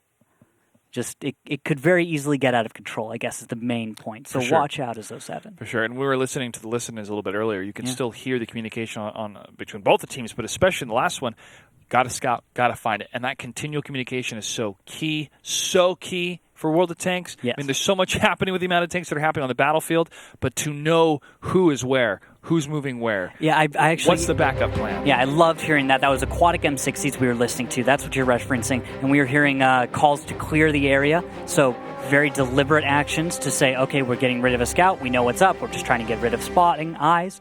Then we moved on. I liked the discipline we heard from Aquatic. Can they keep up this battle? I'm going to move on to the tank lineups, though. 113, 2 Batjets, TVP, 2 Grills, and an M4043 for Aquatic. 07's got a 113, 3 Batjets, 2 TVPs, and the Lorraine 155. That's going to be a fun one to explore in this upcoming battle, as we do have, looks like AM60s on defense and 07 to attack. We noticed those Grills were being used by 07 previously in a change-up favoring those T5051s. I'm excited to see these tanks in action in combination with those Bat Chats, but also how they're going to use that 113 on either side, of course. But when you have that heavy tank positioned just in the right place, around a corner, or helping to lead a charge, it sets up the rest of your team when you're able to use that one takes advantage in this matchup, especially on Mines. Exactly. So thing you're watching out for with the Grill 15s, you don't want to take that single shell and leave. You never want to give a Grill the chance to just get that early sneaky shot on you. You need to actually just try and keep them irrelevant as long as you can, because they're going to deal 600 plus damage, and that hurts a lot. They're also very sneaky, as that is then contradicted immediately. Mr. Man getting himself spotted, but we'll deal with that later.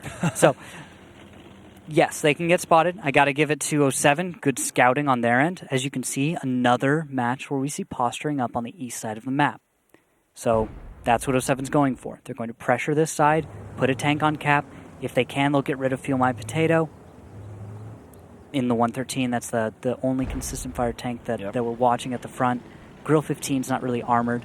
It's not also the beefiest tank. Ooh, good thing Mr. Man moved, because that shell from the SPG would have crushed him. Well, luckily enough, the Lorraine doesn't have too much splash, so if Mr. Man can stay at the correct angle, he doesn't know exactly where the artillery fossa is, right? He doesn't know if he's directly north, if he's northeast, if he's northwest, so he has to take a little guess, but guessed right in this case. If he can stay arty safe, he'll be just fine, because that Lorraine can't splash too well. But if not, if he takes direct fire, it's going to hurt quite a lot, because his tank is not well armored. Shot fired, another miss. Yep. From Artie. And Voss is shifting to the east. He understands, I change my position, work on the angle, I'm going to get the damage. Watching Dark Ninja and Mr. Man here as they're going to continue to hold this spot and try to dodge that Artie as much as they can. Feel My Potato close enough to 07 to maybe scout through the wall, some proximity scouting, but not close enough, it looks like. Not quite. Smakos and Feel My Potato, they'll be spotted, sure, but that's not a huge deal, right? Yeah. Artie can't get too much damage there.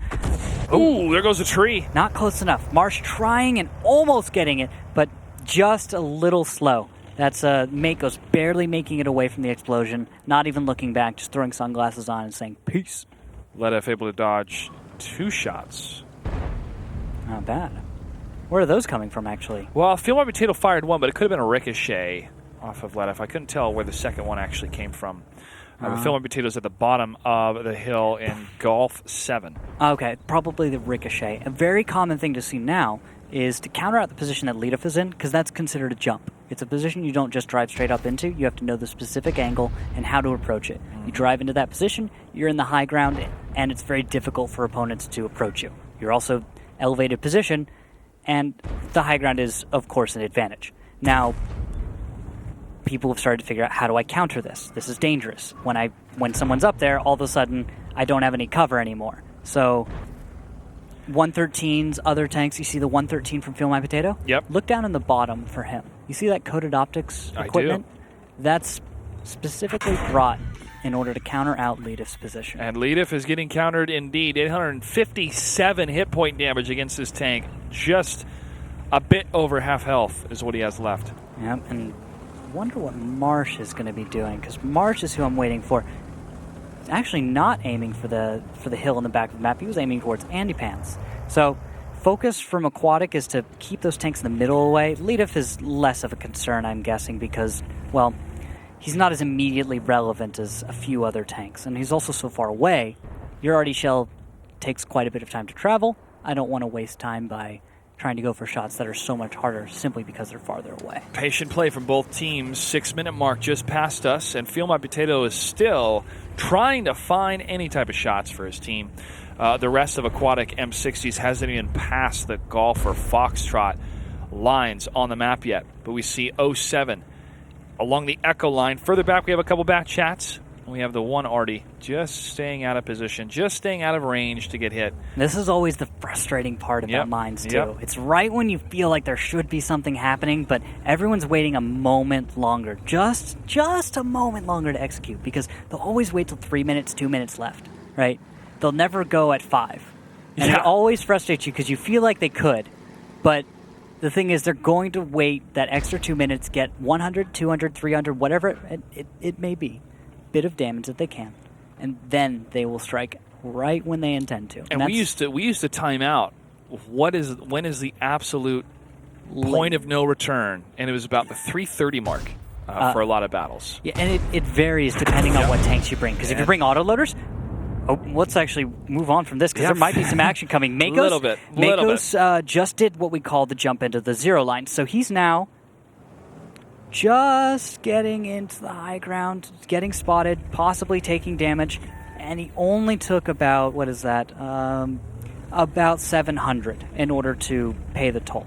Feel My Potato did take a hit, but the advantage that 07 Gaming now has is they force Feel My Potato away from that position, so that's a little bit more ground that they were able to take over. Exactly, posturing, as it were. Now, bear in mind that 07 is on the attack. They're the ones that have to either capture the flag or destroy the enemy tanks. That's why Aquatic M60s can move further behind this cover and wait for 07 Gaming to make the move. And they know two things. One, Makos is up there in that hill, and two, there's a number of tanks just around the corner ready to push up. Oh, and Makos taking a track shot trying to cross an open position. He's going to actually go and try and counter out Dark Ninja, who's on the Aquatic side trying to get into the high ground as well. And if I'm correct, did he successfully get up there?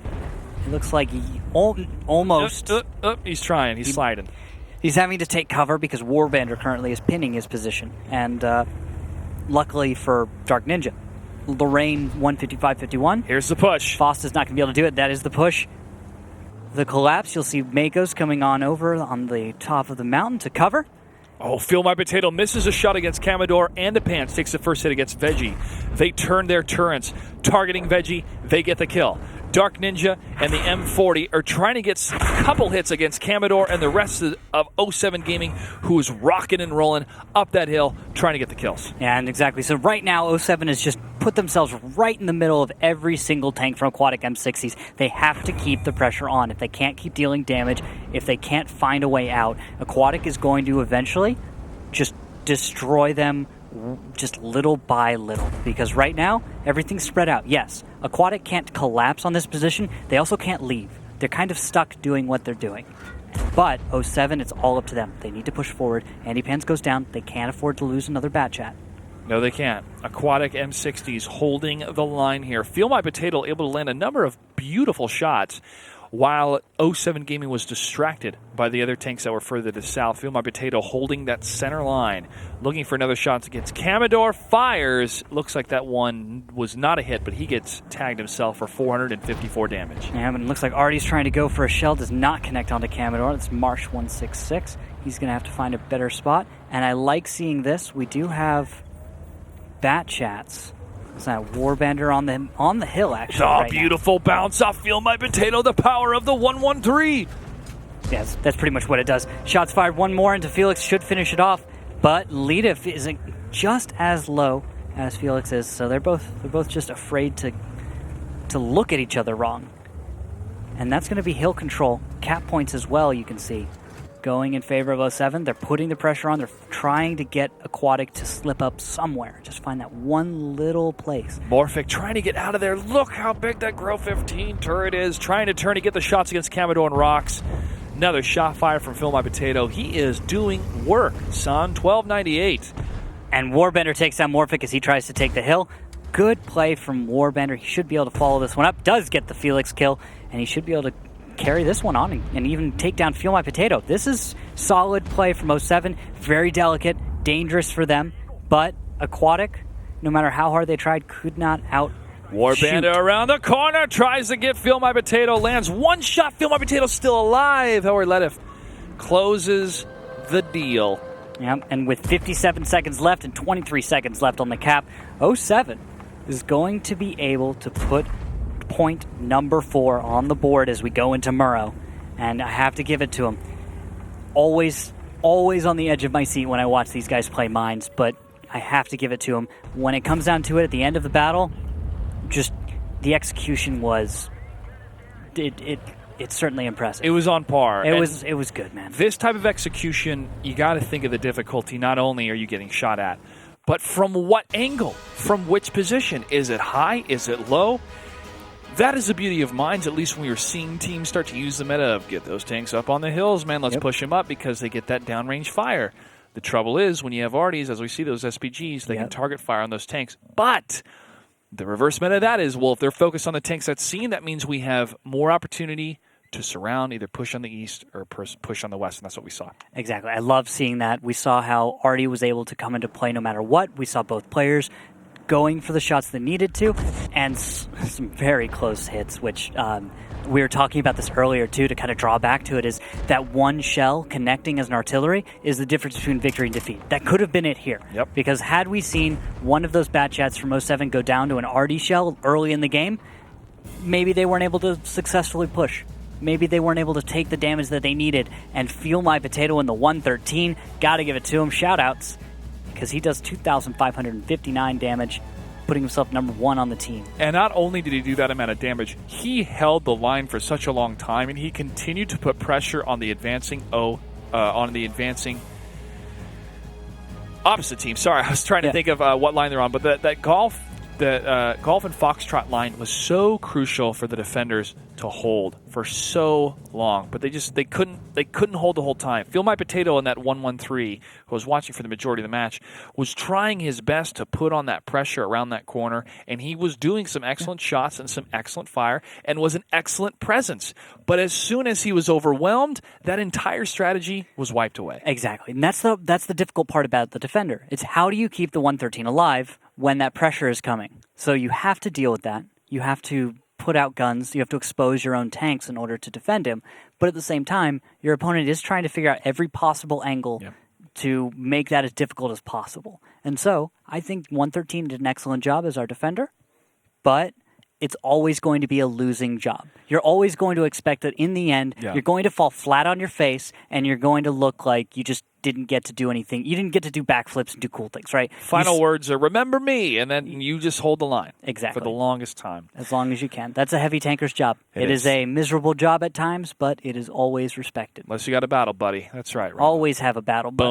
Boom. We are getting ready for Murovanka, folks. A map I have not seen in quite some time. Oh, Magical Forest is still magical. Yes. The west side is still exactly what it was. A bunch of hills and not a whole lot of tree cover. And then, actually, you'll see some familiar bits. You're going to see some familiar bits. The Magical Forest. That was when we first introduced this map, Season 2, I believe it was. We thought, all right, man, who's going to actually push into the forest if there's fire coming out of it? And then we would see if they just went right into the forest and then got the surround and used the trees as cover to block some of the shots. It was crazy. And what's great is, I love how it used to be a super flat terrain, right? It used to be just trees, as far as as dense as you could possibly get them. Now, there's a little road through the middle of the map. There's a few hills and just the right spots. And so what used to be very, very open and very conditional on spotting, is now a position where hull-down tanks can play, so T-32, like you know, but in this case, it's more like the T-57s or the Kronwagens, right? Those tanks are going to perform rather well in the Magical Forest, but we shouldn't expect to see anything Magical Forest. If we do, it's a 1% of a 1%, right? Let's take a look at Marovanka as we continue to talk about the different strategies we've seen in this map so far. Muravanka, a map with a great number of buildings, bushes and trees, amongst which teams hide for most of the battle. The attacking team begins the battle from the top of the village, and the defenders start from the bottom of the map. Both bases are better controlled from the hill near the first base, and from the green in the lower left corner of the map. There are many attack directions. The attacking team often attempts to gain the attention of defenders by putting pressure on the first base, whilst manoeuvring several tanks behind the second base to deliver fire into the defending's flank. Team setups are very diverse, but the players often choose the fastest tanks, even for heavy setups. They could even bring SPGs. And here we go, Aquatic M60s. This may be their last chance to stay in this match. Felix in the I-7, Kronwagen from Veggie, 2 Bat Chats.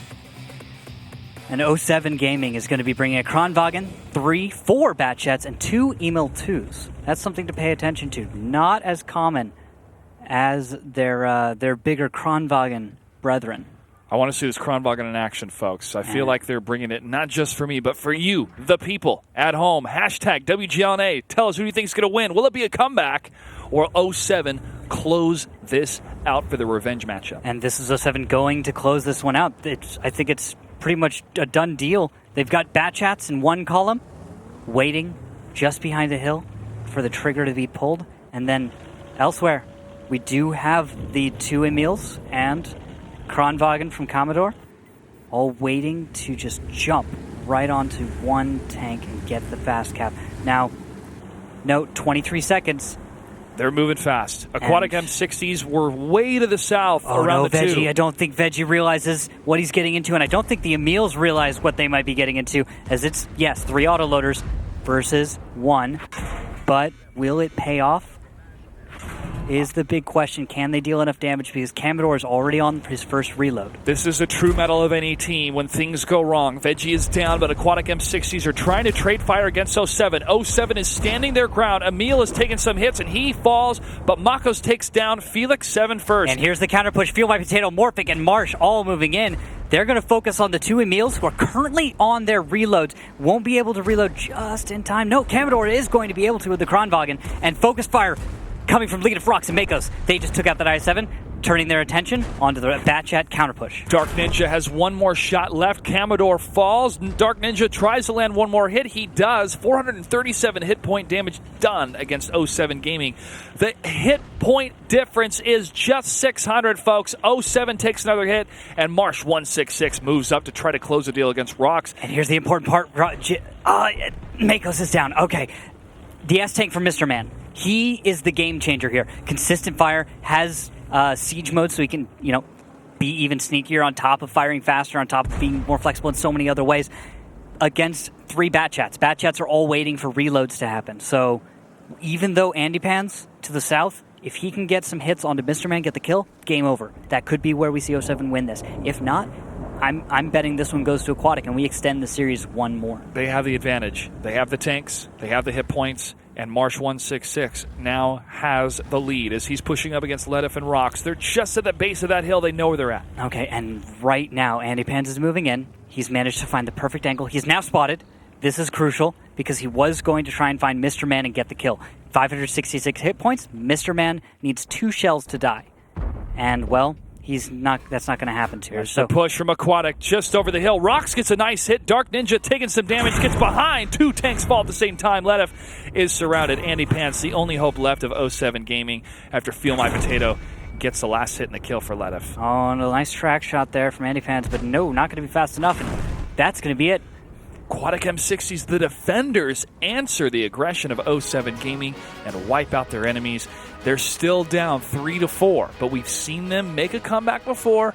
Could still be the same thing here for the revenge match as we get ready for the second battle on Marovanka. Exactly, and I got to say it was the S-Tank. It was Mr. Man in that S-Tank finding the right position, putting out the damage. Because guess what? When the Batchats, when that autoloader lineup, which was exclusively autoloaders from 07, finally met their first tanks, they didn't have enough shells. People went on early reloads.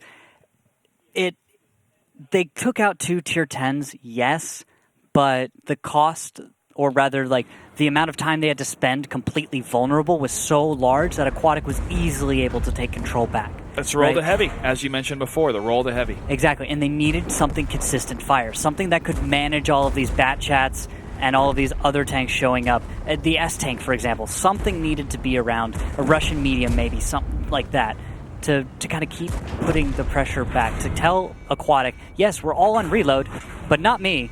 You have to worry about this guy still. Yeah. That's what the S-Tank's about. That's what Mr. Man was about, and he showed exactly why he's 100% accuracy, again, from Mr. Man. Impressive. Nice play. See, this is why we like seeing the S-Tank. Batchats, feel my potato? He did his job. 90% accuracy, 2,800 damage. Here's where things kind of fell apart. Veggie in the Kronwagen got torn apart at the beginning. But look at the way the email 2 from Warbander went. He wasn't able to deal enough damage because the engagement was so short that he'd put out 1 shell, and then he's sitting on 3.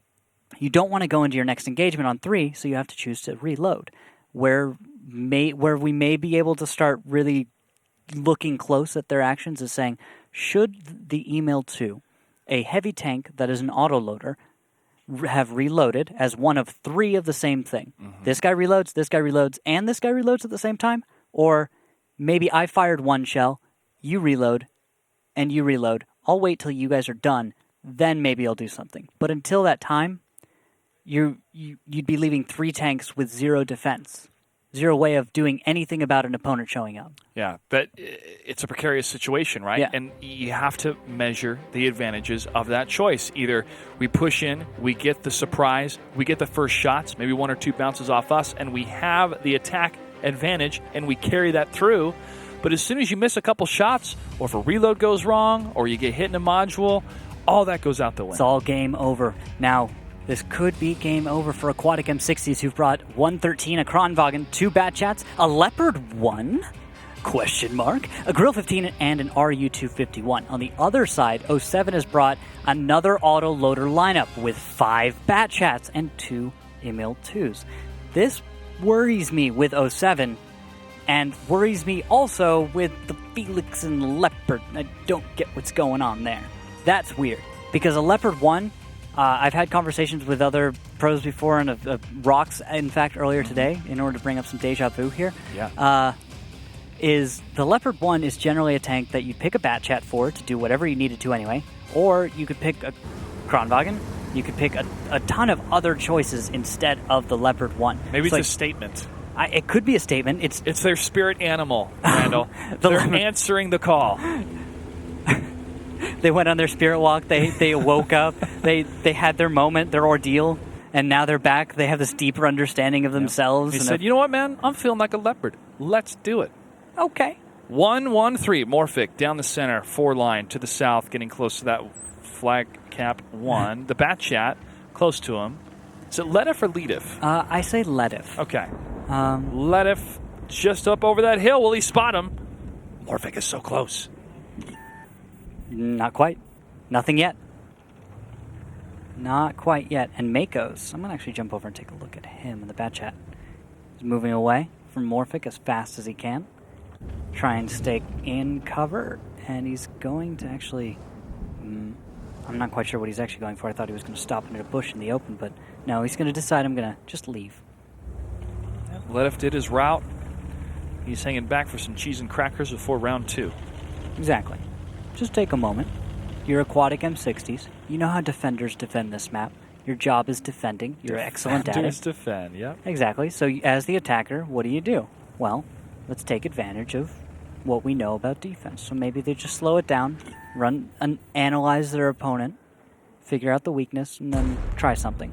But 07 has shifted position. I like this. Morphic, I believe, with some blind fire. No, trying to hit that Batchat way to the south. Just shooting it. No. Bushes. That's blind fire. You were right the first time. Shooting it was bushes. Trying to see if there was something passive waiting Just look at this. Just watching from the bushes. 07 Gaming push. Playing the red line, as we call it. Yep. As evidenced by the giant red line. Hanging as far off to the west as they can. Trying not to be spotted, but guess what? Andy Pans and Leadif are spotted. Good job. Good work by, that's Dark Ninja in the bat chat. Also beautiful work by observers. Shout out to our observers here, giving us some excellent viewpoints for all these tanks on the battlefield. Yeah, I think shout out to Rockstar might be one of our observers tonight because he's off the desk.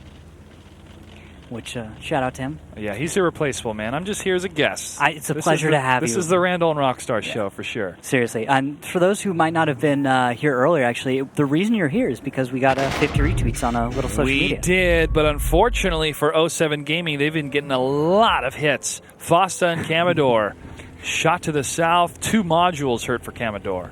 Yeah, if shells were tweets, their feed would be so full. Ooh, Letif got a retweet of pain for 485 damage, and here comes a little, hey, how you doing? From Andipans, Morphic in the center. He's low, first tank to fall, and the advantage of 07 Gaming. They are 1 point away from taking this series. And after that, we've got the Leopard on cap. Felix forced to back off after taking 1 shell. Marsh 166, that RU-251, that light tank, still not spotted.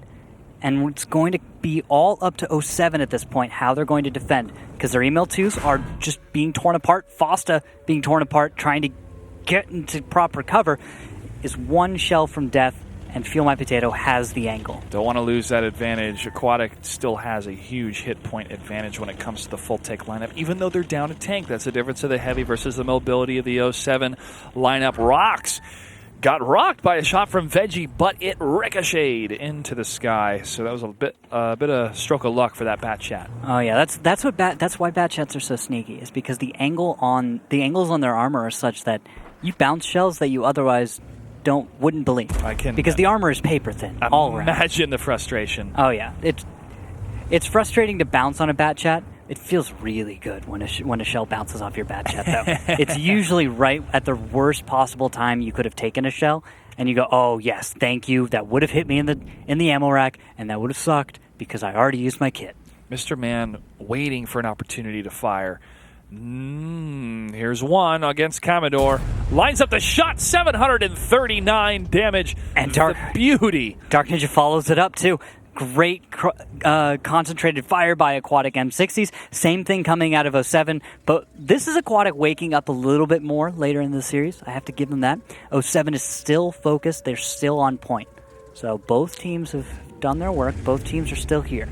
No one's given up yet. Feel My Potato gets hit for 369. Letif sees a shot. Another shot rings past him, but does not ring true. Another one for 351. Feel My Potato's in a bit of precarious situation. Dark Ninja falls back slightly, trying to cover his friend. Map assault. 1 minute and 10 seconds left for the capture. Another shot from Dark Ninja to cover the retreat of Feel My Potato. Letif is on the chase, though. And Feel My Potato barely making it out. He is still lit, keeping himself on the high ground. Takes 435 as a goodbye present, and he's going to slip away, hopefully never to return as far as he's concerned, to the north side of the map. That's going to force Aquatic M60s to shift their attention towards the south, where they've got 45 seconds for 07 to figure something out as a response.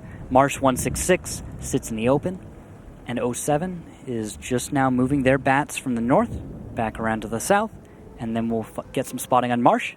Right on cue.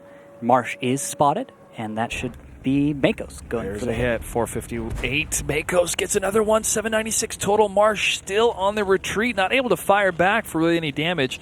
And Makos, he did take a hit, but look at the advantage now. Completely worth it. Completely worth it. Yeah, he resets cap. He forces Marsh to back off. Yes, he takes a shell. Ooh, bounce off the RU-251. Nicely done. Now Marsh does do something I have to appreciate, which is, as the scout, it looks like he was going to back off and just leave, right?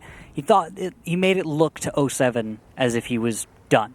Oh, I should mention now that the Leopard just got blown up completely. He went from 700 to nothing. Doesn't even look like an ammo rack. So focus fire, amazingly done. Execution. That was pretty quick. 07 now has the advantage by 600 hit points. The Kranwagen, Veggie, from far away, trying to look for a shot from long range, but I feel Aquatic not being totally together now is allowing 07 Gaming to start to pick them off one by one.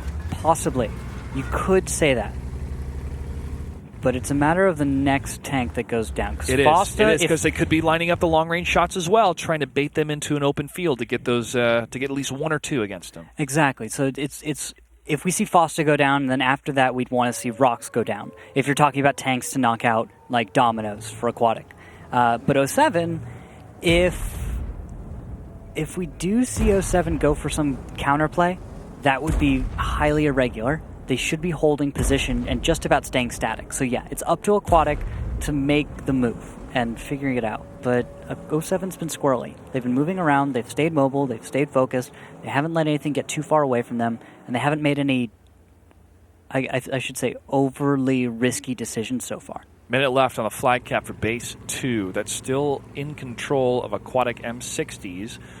07 Gaming doesn't have to rush or panic yet. They have a bit of a spread on the western side of the map.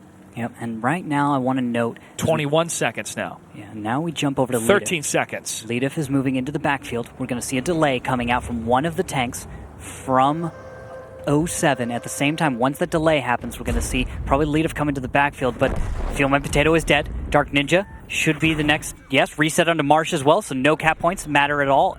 This is over. Aquatic M60s just took a huge risk, put 3 tanks on cap, and they are going to suffer for it. Because guess what? It doesn't matter that Marsh is still on cap. Leadif has found Mr. Man in the backfield. Andy Pans has come to back him up. There goes the RU. Mr. Man fires, but guess what? He's on a pedestal. He might as well be on a literal silver platter because he's about to get completely just devoured. And his teammate Veggie is too far to support. He's going to push up towards the flag cap. He's the only tank left alive with 2,000 hit points. 07 Gaming has plenty of tanks to surround, fire, and destroy. The one remaining teammate of Aquatic M60s that's still in the fight. Couple more hits, and that's the game. That's the series. That's the match. 07 Gaming takes it 5-3 against Aquatic M60s in a stunning fashion. The reverse revenge between these two teams. Gotta give it to them. So Aquatic M60s, yes, they fall a second time to 07, but 07 looks dominant. I have to give it to them. There's nothing about that gameplay I didn't like. I felt like there were some parts, maybe there's some criticisms we can give, feedback even, but overall, I didn't see anything that was a majorly bad decision. No, I feel that Aquatics was able to fight when they needed to fight, and unfortunately they got overwhelmed more often than 07 Gaming, but they showed their teeth. They showed the advantages that they had in certain areas, and they were able to exploit it. And that is what's going to continue to build them up as a team and get better throughout the season. So this is a growing experience, a learning experience for them. Exactly, because the thing is, Aquatic M60s, to put it in perspective, is at the bottom of the standings currently. 07 is closer to the top. So when you see a scoreline of 5-3, and by the way, in a battle that at one moment could have gone either way, 07 or Aquatic M60s, it was just the risky play by Aquatic on attack, their weaker side, that didn't pan out for them. This is the moment I want to talk about. The 3 tanks on the flag cap. Your thoughts. Is this overdoing it? Should they have had one of the tanks go around and use the cover in order to shoot Hail Mary. the attacking tanks? Hail Mary. That's all this is. This is a Hail Mary. You're hoping that for some reason 07 does something just a little bit too aggressive or isn't ready. They're shifting position at the wrong time. Something. You're hoping something goes in your favor when you go for a fast cap like Aquatic M60s just did against 07 in that last battle. It was only about 4 seconds away from them securing the victory as well. Exactly. Well, they would stay in the fight. You're right. It was mere moments away. And the reason that almost worked was not because they put 1 tank on it, not 2, 3, all 3. It caught me off guard. It got you off guard a little bit. It caught 07 off guard, too. If they missed a couple of those shots or there's a couple lucky bounces, for sure, this would be a different score. And looking at the post-battle stats, this is a post-match stats, actually. Mr. Man leads the way. If you picked him up, good job. He played the S-Tank all night, and that tank is paying off in just volume. That's what the fantasy people want. Yo, S-Tank, S-Tank, S-Tank all day. All day. Just make it rain fantasy points. And gold, because you can win a Type 59.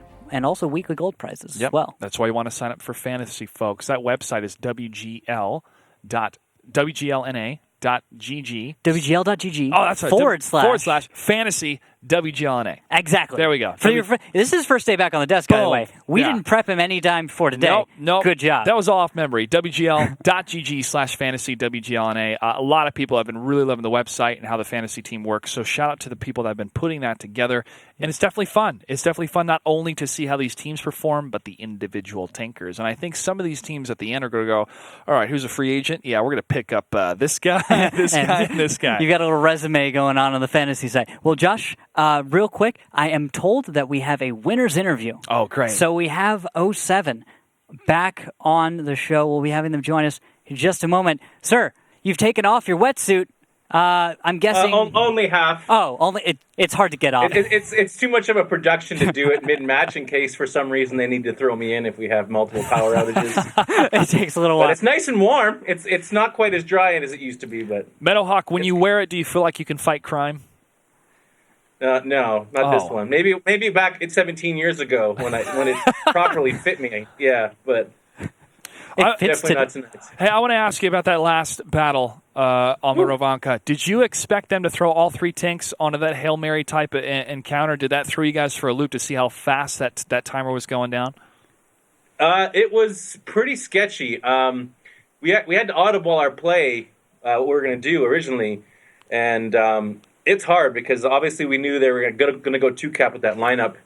I believe Ledif saved the day there in the back. He managed to get a lot of resets from where he was at, which was probably a big game saver. But, man, this game, like I said at the start, hold your breath because it was back and forth.